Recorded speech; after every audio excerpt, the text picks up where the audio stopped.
In elementary school, we learn about three fundamental states of matter: solid, liquid, and gas. We are not taught about states that we do not encounter daily, like time crystals.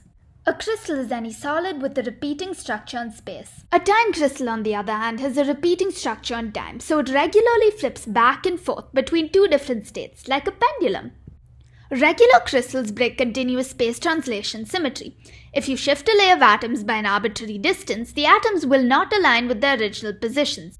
In 2015, Vedika Kemani and Shivaji Sondhi unintentionally stumbled upon a recipe for time crystals. First, they imagined a string of particles. Each particle has a spin. We will assume that spins can point either up or down. Particles try to minimize their total energy by orienting all the spins in the same direction. However, random interference causes particles to get stuck in a configuration of higher energy, leaving them unable to return to a state of thermal equilibrium.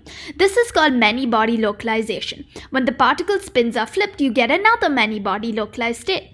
When this non-equilibrium system is driven periodically by a laser with period t, the crystal oscillates at an integer multiple of t, breaking time translation symmetry. It's like tapping on jello, which wiggles at a higher frequency. Even when the drive parameters, such as the frequency of the input laser, change, the period of the time crystal oscillations remains constant.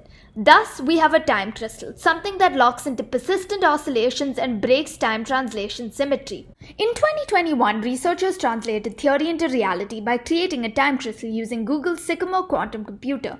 Ironically, a quantum computer was used to create a time crystal, and one day it may help us push the boundary of quantum computing by protecting information in quantum computers from interference and stabilizing fragile states within quantum computers, giving them an edge over traditional computers.